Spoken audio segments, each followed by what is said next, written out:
Behind me is the Horse Hill Outpatients Clinic, and this is really a symbol or representation of what the government has in store for the constituency of St. Joseph. The truth is that over the years, it has not benefited as it should have from the resources of the state. I am happy that the Barbados Labour Party is back in government now, and that I can begin to fulfill some of those promises that I made to constituents when I started to serve this constituency. At the end of my first term, we lost the government. And in that first term, I certainly wasn't able to accomplish all of the things that I felt needed to be accomplished. I'm happy that I was able to do the Tamarind Hall Civic Center, but obviously there was much more that was needed. So this clinic is not just the fulfillment of a dream or the delivery to my constituents of a need that needed to be addressed. It is also the embodiment of how this administration intends to deal with rural Barbados. Well, I feel good about the polyclinic to know we got one in parish, because we don't have to leave and go lower side now. We don't have to go above St. John. And the clinic there, like, you can't get nobody to carry if you ain't feel good. And you could just go to the car and catch a bus and go to the road, or you could walk. And once you get up on the road, anybody will pick you up and carry you out there. When you're done, you get through, you take your time and walk and come back on the road if you ain't get a lift. And you praise God for life. Well, before that was there, I didn't so really like, go to the clinic. I would go to my doctor. If it is anything more than anything, I would go to the hospital. And we thank Mr. Marshall too for getting it for we too. Yes, you could say that St. Joseph has been the bedrock of the Labour Party, but it is a constituency where community values and those kinds of things that make Barbados and Bajans who they are still held strong, still very strong family ties, and the importance of community is perhaps nowhere better symbolized than in the constituency of St. Joseph. Fruitful Hill is a community that last had a road in the 1960s. And I know it's difficult for some Barbadians to conceptualize this, but yes, there are people in St. Joseph especially who have those kinds of road challenges. And when I first came to office, I committed to fixing Fruitful Hill. We actually began the work of installing gabions and putting down the subsurface structures so that we could pave Fruitful Hill. When in 2008 we lost the election, that work was halted abruptly. And all of the engineering work and so on that was done on Fruitful Hill was allowed to run back to bush. I'm happy to say that today we've paved half of Fruitful Hill. Those residents have a road for the first time in 50 years. But more importantly, the work to complete that road straight through to Lower Parks is very far advanced, and I'm assured that within the very near future, hopefully the next 2 to 3 months, you'll be able to drive from Keane Garden, St. Andrew, straight into Lower Parks, St. Joseph on a lovely road through some of the most scenic vistas of Barbados. And that too is another promise that we're making and that we're keeping. We had some roads that, especially walking for the night, and you then be careful, you will break your foot through some holes that we had. But praise God, we getting them full up. We got a first class Prime Minister, and she is doing good work. She cannot do everything one time. It takes time, and you got to do piece and piece at a time. And we praise God, we's getting the road. You can't do all the road one time, but it's going done. It's going to get to the end. Everybody's going to get good road. The marshal is working on them, a good man.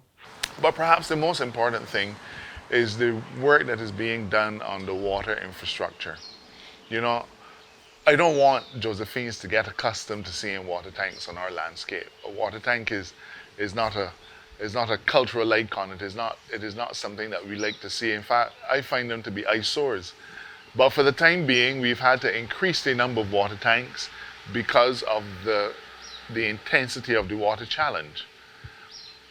I expect that within the next few weeks, water tanks will no longer have to dot the landscape of St. Joseph. It has been a long time in coming. The last administration did nothing about it, and it is taking a little while, but we are putting in place a long-term solution, included in which will be a new reservoir at Castle Grant. In terms of other projects that we're doing, the Civic Center at Bathsheba, I think, is going to be an iconic facility. There was a time when we had a lot of youth groups who would have made use of those facilities. There were times when we used to have fundraising dances in those facilities. When the proposal came up to refurbish that facility, I consulted with my constituents, and they gave it a resounding thumbs down.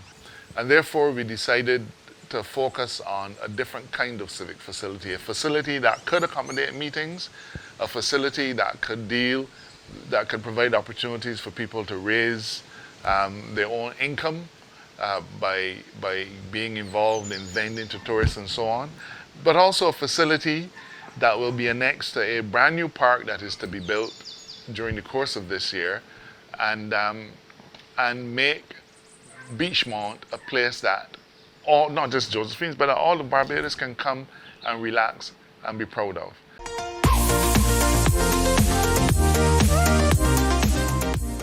Keep it clean, keep it green. Barbadians, we invite you to get involved and play your part as we clean and green Barbados. Come into your community with media launches, bulk waste collection exercises, community engagement sessions, and giveaways. Get on board. Let's keep Barbados clean and green. Beautiful, beautiful Barbados. Let me begin preparations. It's hurricane season. Let me sit down and reason. Let me secure a nation. Know your shelters, Bajan. Help out one another, get vibration. Develop emergency community plans so that we could function. Remove outdoor objects. Make sure that you went to the ATM. Stock up with water. Make sure you clean the guttering lot. What about canned food? Make sure you got some stock up in your room. Make sure you prop up the paling and tie down the roof. Let me start to prepare real soon. Let me begin preparations. It's hurricane season. Let me sit down and reason. Let me secure a nation. Know your shelters, Bajan. Help out one another, get vibration. Develop emergency community plans so that we could function.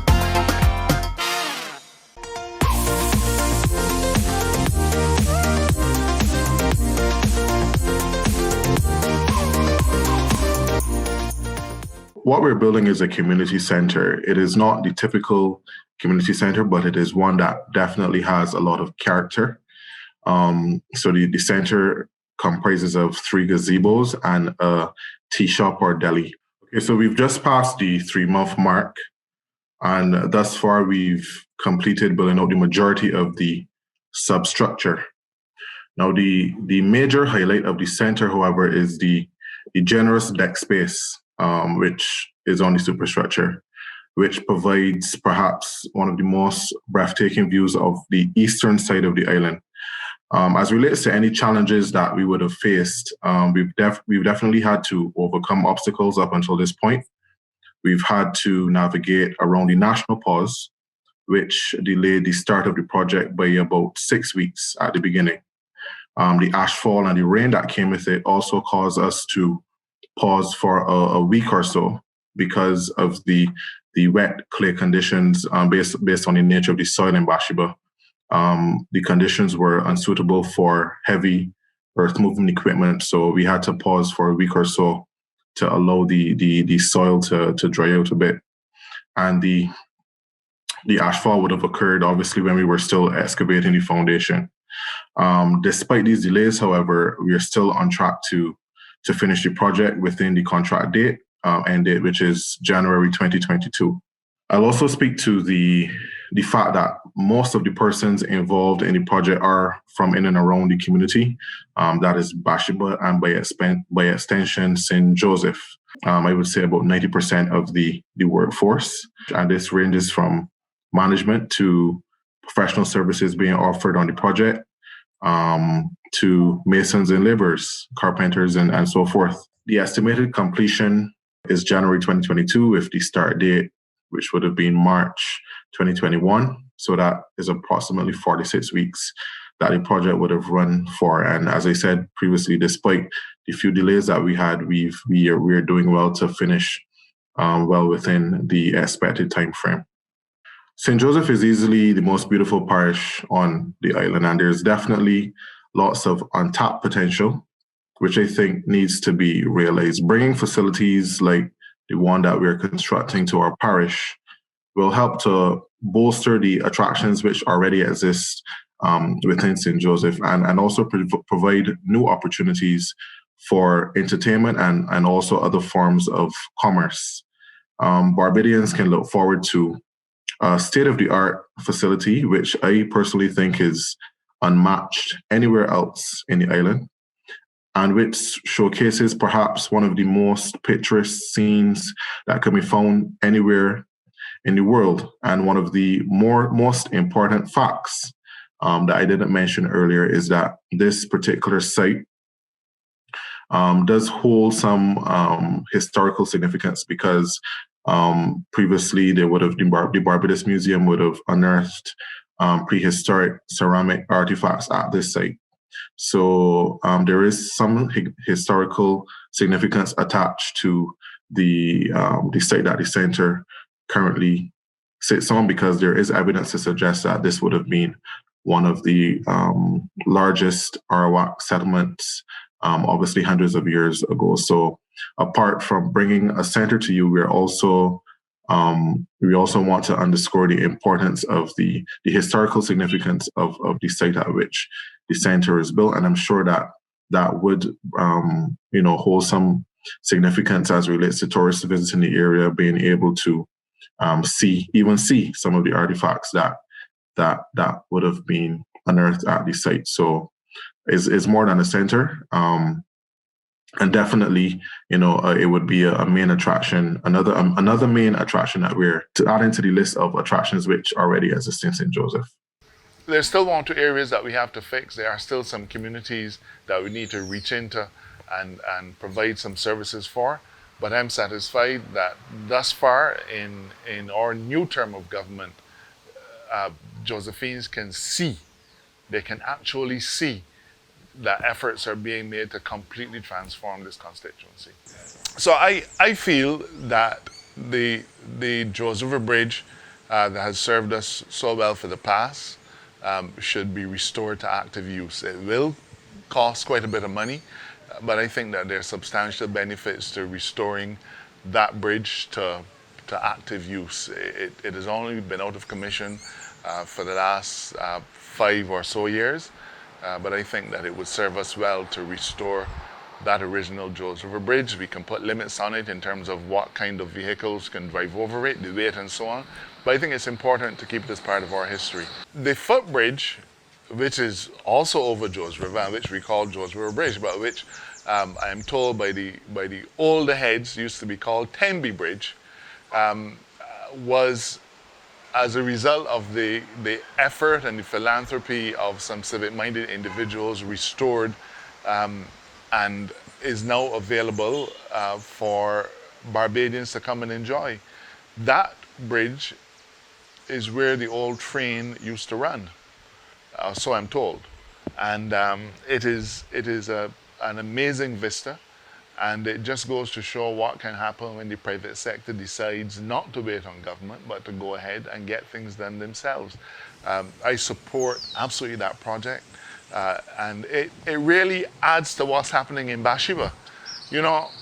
People see Bathsheba as being a sleepy little district, but I have a vision of Bathsheba as a bustling, busy center for entertainment, tourism, and other relaxing activity. We already have restaurants in Bathsheba. Other restaurants have come into Bathsheba to operate, and they've become extremely popular. And when our civic center is finished at the top of Bathsheba, we will also have other facilities. I have a dream, really, that instead of flocking to Oystons every Thursday and Friday and Saturday night, that Barbadians can also see a visit to Bathsheba in the nights as being an alternative to what they currently do. I would love to see or vendors selling food and drink and so on. We have the Tent Bay Fish Market just adjacent, just over the hill, and I'd like to see that too being incorporated.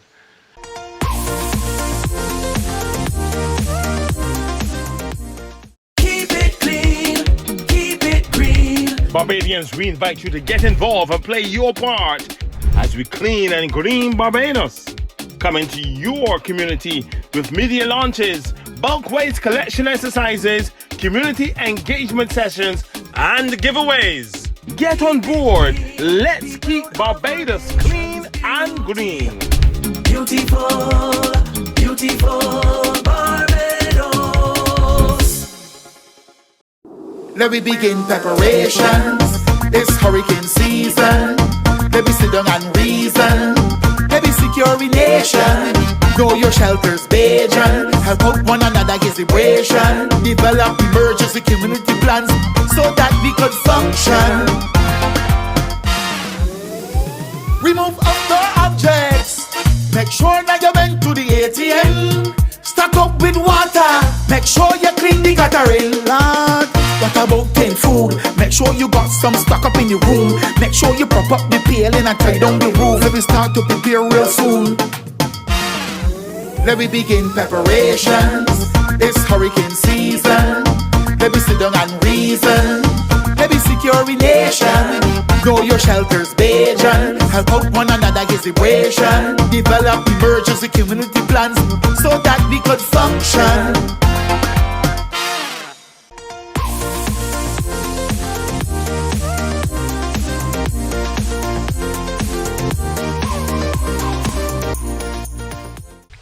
I'm told that there was a time when the Tent Bay fishing fleet was among the largest fishing fleets in Barbados. Over time, of course, as the facilities at Tent Bay became largely irrelevant, all of our fishermen started to go down to the Bridgetown Fishing Complex. But we do still have some people who fish from the Tent Bay area, and I wouldn't like to see that die. Fishing is a part of the Bashaba community, you know. And therefore, I felt it was important that we should do something to bring the Tent Bay Fish Market back up to speed, back up to scratch. And I'm very happy that Minister Kurt Humphrey accepted my invitation to come and look at what was there. And his ministry was able to spend a significant amount of money in 2019, 2020, to completely refurbish the fish market. Yeah, well, so far we can see the new clinic open. Yeah, and that's a good thing. So far they come and repair the market, the fisher forks, which we're thankful for. And now that it could be back in operation. As you can see, the guys there working on the boats. So the guys looking at rebuilding back Tent Bay, you know, because since let me say the older folks had passed, you know, them didn't really had like no generation coming in between there. But since that now a lot of the youngsters come together and we form back like Tent Bay Fisher Forks, and the guys like purchase some boats. So we're looking at bringing back life to Tent Bay.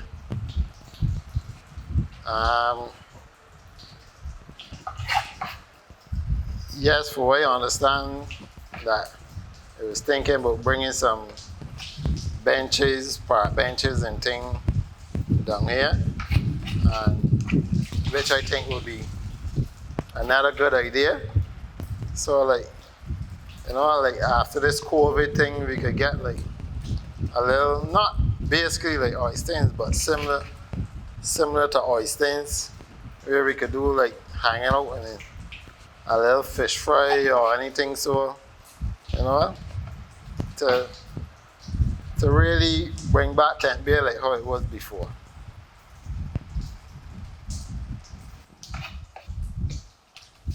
A little further up the road, you can see that is a new social center and some kiosks and things going up, which I think is another beautiful idea, and that will help, like, livelier Bathsheba, all the tent beer. I think is a good steps that the government doing.